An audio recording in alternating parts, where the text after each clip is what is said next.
जगदलपुर नाम के एक गांव में चंदनलाल नाम का एक किसान रहता था। चंदनलाल के 3 बेटे थे, राजू, जग्गू और भोंदा। राजू और जग्गू तो बहुत समझदार थे। वो दोनों अपना काम बड़ी समझदारी से करते थे।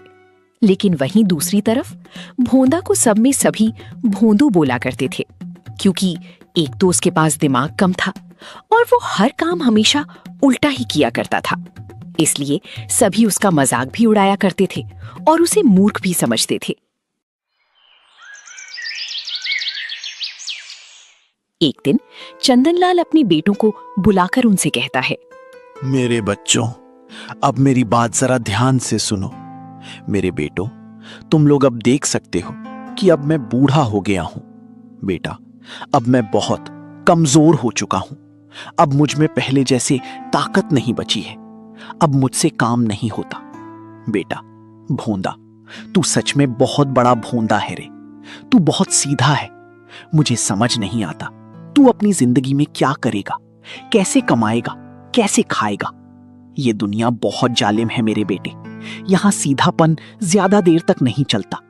और इसके साथ एक समस्या और आ गई है। गांव के जमींदार की नजर हमारे खेत पर है। वो बदमाश कभी भी हमारी जमीन पर कब्जा कर सकता है। पता नहीं अब क्या होगा। अब तो भगवान ही सब कुछ ठीक कर सकते हैं। वही ना पिताजी, समझ नहीं आ रहा है कि जमींदार ने कैसे दादाजी की जमीन पर अपना नाम लिखवा लिया है।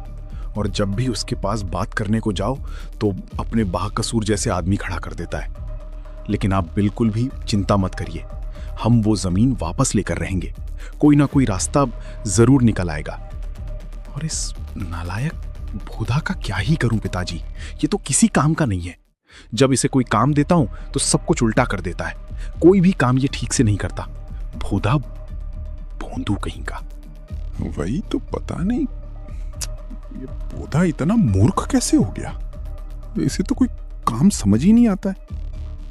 वहीं दूसरी तरफ हमें देखिए पिताजी, हम दोनों भाई कितने समझदार हैं। हम 2 भाई दोनों तबाही। मूर्ख कहीं का। अरे क्या दोनों ने मिलकर तब से ये जुगलबंदी चला रखी है। अबे मैं तुम दोनों को कहां से मूर्ख लगता हूं बे। मैं कितना चालाक हूं तुम दोनों सोच भी नहीं सकते, समझे। अच्छा, अगर तू इतना ही चालाक और समझदार है तो मुझे एक बात बता, तूने कल चंपक चचा को क्यों मारा चप्पल से? आपको पता है पिताजी, इस मूर्ख ने चंपक चचा को इतना मारा चप्पल से कि पूरी रात वो दर्द के मारे उई मां करके चिल्लाते रहे। नहीं पिताजी, चंपक चचा ने मुझसे कहा था जा मुझे चप्पल ला कर दे वहां से उठाकर, तो मैंने उनको दबाकर चप्पल उठा कर दी। अब वो चिल्ला क्यों रहे थे मुझे क्या पता। मुझे तो लग रहा था कि वो मेरी तारीफ कर रहे हैं। अबे गधे, वो चप्पल उठाकर पहनने के लिए मांग रहे थे, तुझे मारने के लिए नहीं बोल रहे थे, समझा। तूने तो उन्हें धड़ाधड़ देना ही शुरू कर दिया। मूर्ख नहीं तो पता नहीं क्या सोचता है। अरे भाई, ये तो कुछ भी नहीं है। अगर मैं इसे किसी से काम करवाने के लिए नहीं बोलूंगा ना तो भी ये गड़बड़ कर देगा। इसे तो ये तक नहीं पता होता है कि किसी इंसान से कौन सा काम करवाना है। अभी कल की बात है पिताजी, जरा इस भोंदा का कारनामा सुनिएगा पिताजी। मैंने कल इससे कहा था कि जा खेतों से अनाज काट कर लिया, शाम को बाजार जाकर बेच देंगे। लेकिन जब मैंने शाम को जाकर खेत में देखा तो मैं क्या देखता हूं, ये भोंदू एक एक अनाज को चाकू से काट रहा था। अब आप ही बताओ पिताजी, हम इसे मूर्ख नहीं तो फिर और क्या बुद्धिमान कहे। अरे आप भी अजीब हो। जैसा आपने करने को कहा था मैंने वैसा ही किया। आपने कहा था जा अनाज काट कर ला, तो मैं वहां बैठकर आराम से अनाज काटने लगा। अरे बेटा बोधू, तुझे बात समझ नहीं आती है क्या? अनाज काट कर लाना मतलब फसल काट कर लाने को बोल रहा था। क्या लड़का है तू, एक एक अनाज को चाकू से काटने लगा, भोंदू कहीं का। अरे पिताजी, मैं तो वही काम करता हूं जो मुझसे कहा जाता है। अब यही लोग मुझसे जलत जलत काम कहेंगे तो मैं क्या करूंगा। आप इनसे कहिए कि थोड़ा दिमाग लगाकर काम बोले। भोंदा के पिताजी को हमेशा भोंदा की चिंता लगी रहती थी। हे भगवान, पता नहीं भोंदा का क्या होगा। मुझे तो इसकी बहुत चिंता होती है। हे भगवान, मेरे भोंदा की रक्षा करना प्रभु। अब सब तेरे हवाले। मेरे बच्चों को बुद्धि देना। किसान बूढ़ा हो चुका था, इसलिए उसकी हड्डियां जवाब देने लगी थी। इसलिए चंदनलाल की मृत्यु हो जाती है। अब भोला पूरी तरीके से अकेला हो चुका था। चंदनलाल ही उसका एकमात्र सहारा था। भूधा के दोनों भाई भी उसका बहुत मजाक उड़ाया करते थे। हे बोधा, जरा इधर आ तो। जा मेरे लिए एक गिलास पानी लेकर आ तो। और हाँ, जरा जल्दी जा। और सुन बे, पानी ही लेकर आना, और कुछ लेकर मत आ जाना। इसका भरोसा नहीं है बे। अच्छा ठीक है भैया, मैं अभी आपके लिए बिल्कुल ठंडा चिल्ड पानी लेकर आता हूँ। आप यहीं रुकना, कहीं जाना मत। बोधा पानी लेने के लिए चला जाता है और एक बड़ी सी बाल्टी में पानी भरकर ले आता है। उसे देखकर जग्गू बोलता है, वाह रे मूर्ख, तेरी लीला अपरंपार है मूर्ख। अबे मैंने तुझे कहा क्या बाल्टी में पानी लाने को है, जो तू बाल्टी भर के ले आया? अबे मैंने नहाने के लिए पानी नहीं मंगवाया था, बल्कि पीने के लिए मंगवाया था। समझा गधा? चल जा, मुझे ग्लास में ला कर दे। एक बार में कोई काम तू सही से नहीं करता। चल जा, मेरा मुंह क्या देख रहा है गधा कहीं का। सुने भाई, तू ना इसे कोई काम बोला ही मत कर। क्यों बोलता है तू इसे कोई काम करने को? किसी काम का नहीं है ये, कचरा से बिल्कुल कचरा। बस खाना और बकासुर की तरह सोना जानता है ये मूर्ख। हर वक्त हमारा नुकसान करवाते रहता है। चल जा यहां से, मुंह क्या देख रहा है, नालायक कहीं का। भोला को अपने भाइयों की बात का बहुत बुरा लगता है। वो नाराज होकर वहां से चला जाता है। लेकिन यही नहीं, भोला के साथ अब हर रोज बुरा होने लगा था। गांव के लोग भी अब उसका मजाक उड़ाने लगते हैं। लोग उसके भोलापन का बहुत फायदा उठाते थे। उसे मूर्ख बनाकर उससे अपना काम निकाल लेते थे।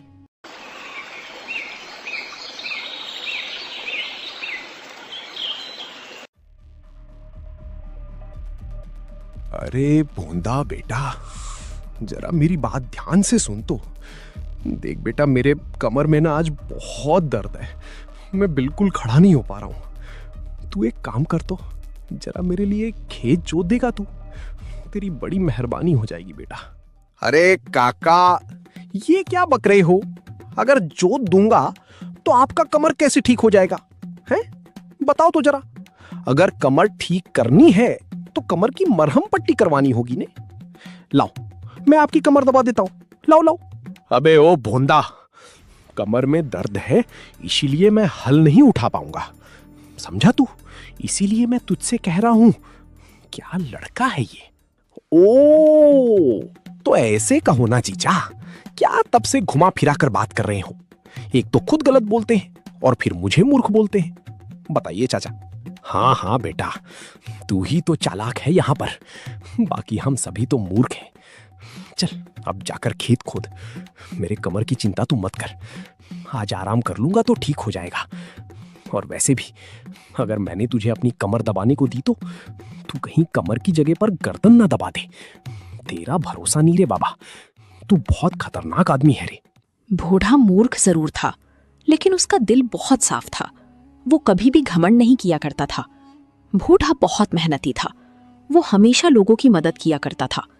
हालांकि लोग सिर्फ उसका फायदा ही उठाया करते थे। एक दिन बूढ़ा अपने गांव के रास्ते से जा रहा था कि तभी अचानक उसका पैर रास्ते पर बैठे कुत्ते की पूंछ पर पड़ गई। वो कुत्ता बिल्कुल गुस्से से उठकर बूढ़ा पर घुर्राने लगा और बूढ़ा पर भौंकने लगता है। क्यों बे कुत्ते, क्यों भौंक रहा है? अरे गलती तो इंसान से ही होती है ना, कुत्ते से तो होती नहीं। चल मुझे माफ कर दे। हाँ, उसे मत कर मेरे लाल। बूढ़ा की इतना कहती ही कुत्ता बूढ़ा को दौड़ाने लगता है। अरे बाप रे बाप, अबे छोड़ दे भाई, दोबारा कभी नहीं करूंगा। मम्मी बचाओ, मम्मी बचाओ। अरे इस पागल कुत्ते से कोई तो मुझे बचाओ रे। दौड़ती दौड़ती बूढ़ा एक जंगल में आ जाता है। घबराहट के कारण वह धीरे धीरे जंगल में और अंदर चला ही जा रहा था। बूढ़ा अपने घर का रास्ता भी भूल गया था। उसे पता ही नहीं चल रहा था कि वह कहां जा रहा है। तभी रास्ते में चलती चलती उसे एक लड़की दिखाई देती है जो उस जंगल में सूखी लकड़ियों को जमा कर रही थी। बूढ़ा उसी लड़की को देखकर बोलता है, अरे सुनो, ये कौन सी जगह है और यहाँ पर इतना अंधेरा क्यों है भाई? किसी ने लाइट ऑफ कर दी है क्या? नहीं, किसी ने लाइट बंद नहीं किया है। ये तो जंगल है। आप यहाँ क्या करने आए हो? और आप इतना डरे हुए क्यों हो?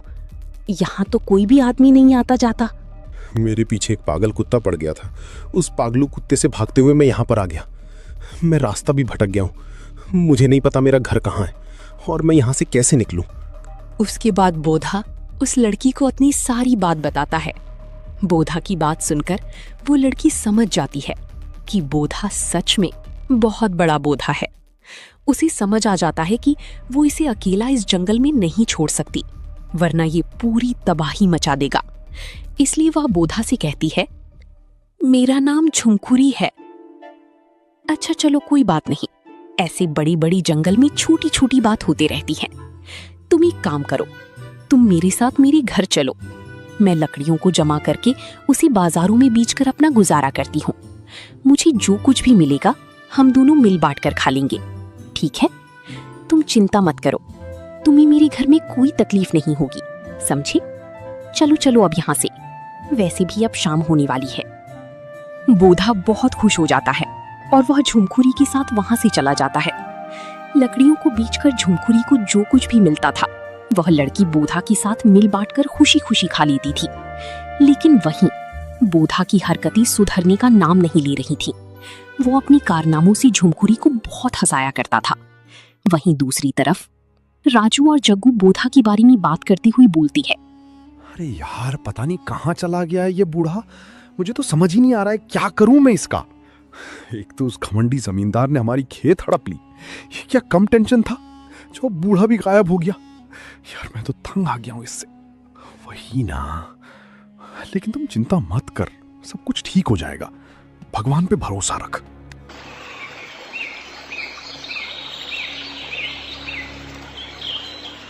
कुछ दिन बाद बोधा जंगल में लकड़ियों को जमा करके लकड़ी का गट्ठर उठा रहा था।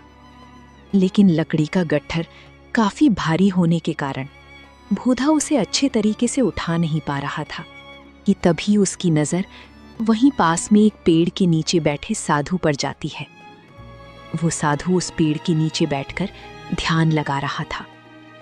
बोधा भोला बिना कुछ सोचे समझे उस साधु के पास जाता है और चिल्लाते हुए उनसे कहता है, अरे ओ भाई, उठो, सुबह कब की हो चुकी है। आप तो पूरी दुनिया काम पर भी चली गई और एक तुम हो कि अभी तक सो रहे हो। जरा मेरी एक मदद कर दो मेरे भाई। देखो, मैंने बड़ी मेहनत से लकड़ियां जमा करी है, लेकिन गठड़ी बहुत भारी हो गई है। मैं अकेले उठा नहीं पा रहा हूं। तुम जरा मेरी मदद कर देते तो अच्छा होता। वैसे भी तुम तो खाली फोकट बैठकर सो ही रहे हो। थोड़ा सा मेरी मदद कर दो, भगवान तुम्हें अच्छी नींद देगा। हैं? आओ आओ, चलो चलो। साधु अपने ध्यान में मगन था। उसे बूढ़ा की कोई बात सुनाई नहीं दी।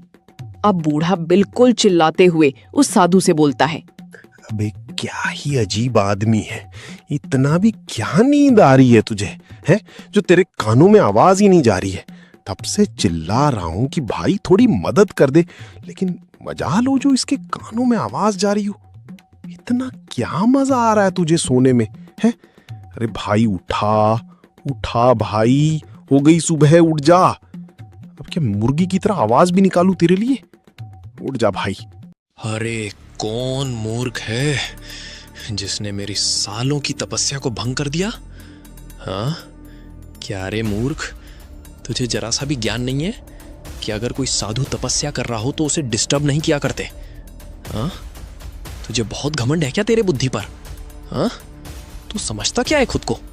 हाँ, तेरे में अक्ल नाम की कोई चीज है कि नहीं? हाँ, मूर्ख इंसान।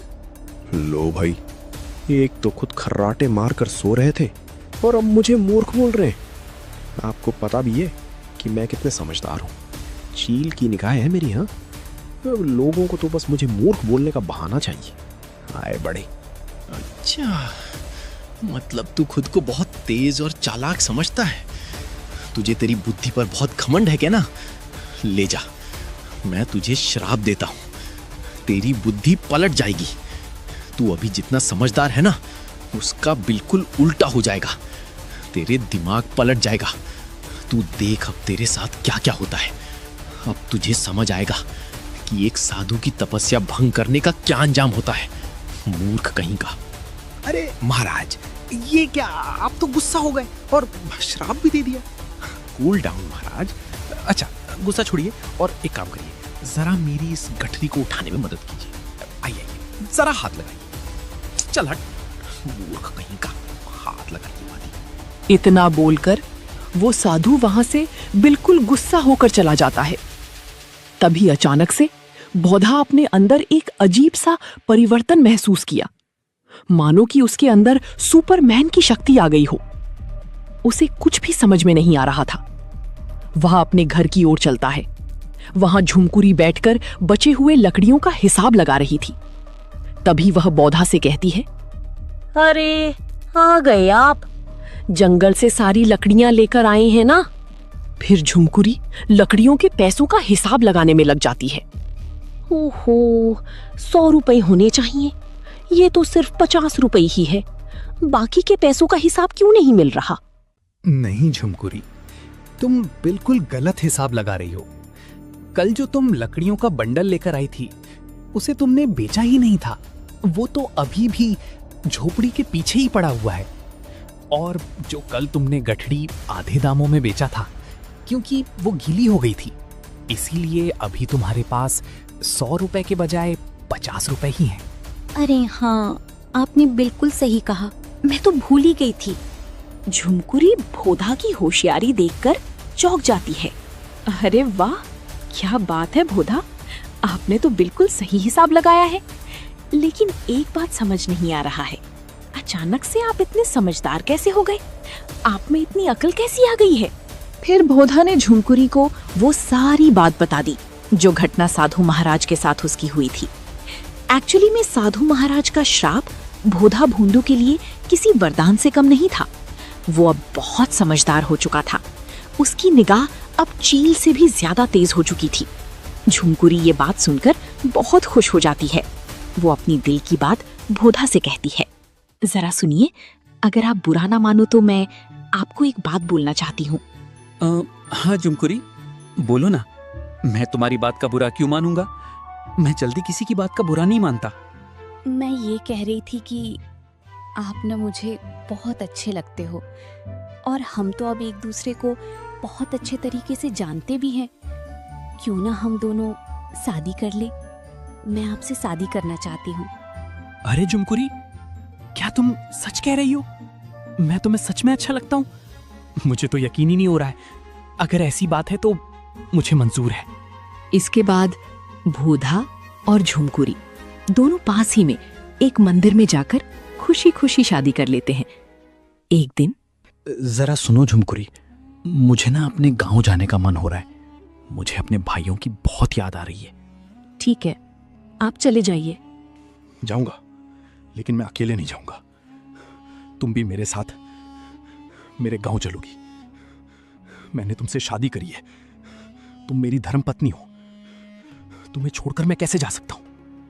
अब तो आप ही मेरे सब कुछ हो। आप मेरी गुल और मैं आपकी बुलबुल हूँ। मैं आपके बिना कैसे रह सकती हूँ? मैं आपके साथ आपके गांव जरूर आऊंगी। भोला भोधा झुमकुरी को लेकर अपने गांव चला जाता है। वो अपने घर जाता है। वो वहां पर देखता है कि उसके दोनों भाई जमीन की चिंता की बैठे हुए हैं। भोधा उनको देखकर बोलता है, अरे वो भैया लोग, राजू और जग्गू भैया, देखिए मैं आ गया। I am back. वाह, बोल तो ऐसे रहा है कि कितना बड़ा जंग लड़के आया है। तो पहले मुझे ये बता बे, तू कहाँ चला गया था? हमने तुझे कहाँ कहाँ नहीं ढूंढा है, लेकिन मजा लो कि तेरा कहीं ठिकाना मिल जाए। और ये तेरे साथ लड़की कौन है? कहाँ से पकड़ के लाया इसको? अरे भैया, मैं गलती से जंगल में चला गया था। आपको तो पता ही है कि मैं कभी कभी गलती से इधर उधर निकल जाता हूँ। और ये झुमकुरी है, मेरी धर्मपत्नी। इतने दिनों तक झुमकुरी ने ही मुझे सहारा दिया था। चल, अच्छा हुआ कि तू आ गया, लेकिन अब क्या फायदा, हम पर तो बहुत बड़ी प्रॉब्लम आ गई है। क्या कहा? प्रॉब्लम? कैसी प्रॉब्लम भैया? मुझे भी बताओ। वो जो घमंडी जमींदार है ना, उसने पिताजी की सारी जमीन पर अपना नाम लिखा लिया है। अब हमारे पास ये घर के अलावा और कुछ भी नहीं है। पता नहीं अब क्या होगा। मुझे तो बहुत चिंता हो रही है। वही ना, जहां हम मस्त खेती करके अपना गुजारा करते थे, उस जमीन को भी उस बकासुर जमींदार ने हथिया लिया। भैया आप ज्यादा चिंता मत करिए, वरना आपका ब्लड प्रेशर हाई हो जाएगा। आप दोनों अब बिल्कुल भी चिंता मत करिए, अब वो जमीन मैं छुड़वाऊंगा। बोला बेटा, भोदा बोला। अबे माना कि तुझे कुछ नहीं आता, लेकिन शर्म तो आती होगी ना। तू छुड़वाएगा वो जमीन? ये तेरे जैसा महामूर्ख ऐसी बातें कर रहा है, मुझे तो हंसी आ रही है। अरे भैया ये फालतू जोक मारना बंद करिए और मेरी बात ध्यान से सुनिए। मेरे पास जमीन को छुड़वाने के लिए एक जबरदस्त प्लान है। फिर भोधा अपने दोनों भाइयों को प्लान बताता है। उसकी योजना सुनकर दोनों भाइयों के तोते उड़ जाते हैं। दोनों को समझ नहीं आ रहा था कि अचानक ये भोधा इतना तेज और चालाक कैसे हो गया। तभी झुमकुरी उन दोनों को बाबा की शराब के बारे में बता देती है, जो भोधा के लिए किसी वरदान से कम नहीं था। वाह भोधा वाह, क्या बात है। ठीक है भोधा, जैसी योजना तुमने बनाई है हम वैसा ही काम करेंगे। मेरे भाई, अब तू ही हमें इस प्रॉब्लम से बाहर निकाल सकता है। अरे भैया अब आप चिंता मत करो, अब आप बस देखो कि कैसे हम उस जमींदार को सबक सिखाते हैं। बड़ा शौक है ना उसे दूसरों की जमीन पर कब्जा करने का। फिर अगले ही दिन पूरे टुनटुनपुर गांव में ये खबर फैल जाती है कि भोदा के पिताजी के खेत पर रात को एक चुड़ैल घूमती है। आसपास के सभी लोगों में डर का माहौल बन जाता है। धीरे धीरे ये खबर जमींदार के पास भी पहुंचती है। ये मैं क्या सुन रहा हूँ? ये अचानक से चुड़ैल कहाँ से आ गई खेत में? हाँ मालिक, आजकल एक चुड़ैल चंदनलाल की जमीन पर भटकती हुई दिखाई दे रही है। शाम होने के बाद उसके खेत में जाना तो दूर, कोई भी चंदनलाल के खेत के सामने से गुजरना भी नहीं है। गांव के कुछ लोग तो उस डरावनी चुड़ैल को देखकर डर के मारे बीमार ही हो गए हैं। सभी के मन में उस डरावनी चुड़ैल का डर बैठ गया है। जमींदार जी, अबे हट, ये क्या बक रहा है? चुड़ैल पुड़ैल जैसा कुछ नहीं होता, समझा? पता नहीं कौन से जमाने में रह रहे हो तुम लोग। चलो तो जरा आज जाकर उस चंदनलाल की खेत में देखते हैं ऐसी कौन सी चीज है जो बच्चों को डरा रही है, मुझ जैसे शेर को डरा के दिखाए। तभी उसी रात जमींदार अपने 4 आदमियों के साथ चुड़ैल को देखने के लिए चंदनलाल की खेत में जाता है। ये साले गांव वाले सबके सब लोग सटिया गए हैं। इन मूर्खों को चुड़ैल दिखाई दे रही है। जरा मैं भी देखूं तो कौन सी चुड़ैल दिखाई दे रही है इन्हें। मुझे तो कुछ दिखाई नहीं दे रहा है। कहाँ है बे तुम्हारी चुड़ैल? सामने क्यों नहीं आ रही है? तभी अचानक से एक डरावनी चेहरे वाली चुड़ैल उन लोगों के सामने आ जाती है। राम राम राम राम राम राम राम राम राम राम राम राम राम राम। जय हनुमान, जय हनुमान। साहब, ये चुड़ैल कहाँ से आ गई यहाँ पर? भगवान बस एक बार बचा ले, रक्षा कीजिए भगवान। अरे भाई साहब, मालिक ये चुड़ैल तो गायब हो जा रही है। तभी वहां चुड़ैल फिर से आ जाती है और बिल्कुल गुस्से से उस जमींदार से बोलती है, ये जमीन किसकी है? मुझे बहुत पसंद है, अब मैं यहीं रहूंगी। अब से मेरा यही आसियाना, मैं अब यहाँ से कहीं नहीं जाऊंगी। जिसने भी इस जमीन पर अपना हक बताया है उसे अब मरना होगा, उसे अब इस दुनिया को छोड़कर जाना होगा। मैं उसे नहीं छोड़ूंगी। भगवान, बस आज भर बचा लो, बस फिर कभी नहीं करूंगा। मम्मी जी, हे बाबा, मुझे जमीन नहीं चाहिए। अब कभी इस जमीन की ओर घूम के भी नहीं देखूंगा। भागो मम्मी भागो। राम राम राम राम राम राम राम राम। सब के सब लोग वहां से डरकर भाग जाते हैं। दूसरे ही दिन जमींदार चंदनलाल की जमीन की कागज लेकर उसके घर जाता है। जमींदार ने राजू और जग्गू को उनकी जमीन वापस लौटा दी और उनसे बोलता है, अरे बेटा राजू, बेटा, मुझसे बहुत बड़ी गलती हो गई। मैं लालच में आ गया था। ये जमीन चंदन लाल की ही है और हमेशा उसकी ही रहेगी। ये लो बेटा, इस जमीन के सारे कागजात। अब ये जमीन तुम्हारे हवाले। चलो लाओ इधर। आया बड़ा आज्ञाकारी बनने। और एक बात और याद रख लो, अगर तुमने गलती से भी दोबारा हमारी जमीन पर अपने गंदी नजर डाली तो फिर हमसे बुरा कोई नहीं होगा। चलो अब निकलो यहां से, दोबारा दिख ना जाना इधर। वाह रे भूदा वाह, क्या दिमाग पाया है रे तूने, मजा ही आ गया। तेरा प्लान तो बिल्कुल निशाने पर लगा है। और झुमकुरी भाभी भी कम एक्टर नहीं है, क्या ही एक्टिंग करी है, एकदम ऑस्कर लेवल। क्या डराया है भाभी ने उस जमींदार को, मजा ही आ गया। चलो अब हमारी जमीन हमें वापस मिल गई, अब कोई टेंशन नहीं है। झुमकुरी, थैंक यू हमारी इतनी मदद करने के लिए। थैंक यू किस बात की? जी, अब आप ना मुझे शर्मिंदा कर रहे हो। अब तो मैं भी इस घर की मेंबर हूँ ना, अब हम सब मिलकर साथ में रहेंगे। यहाँ से भूधा को पता चल गया कि डर इंसान का सबसे बड़ा दुश्मन होता है, इसलिए हमें डर को मजबूरी नहीं बल्कि डर को अपनी मजबूती बनानी चाहिए।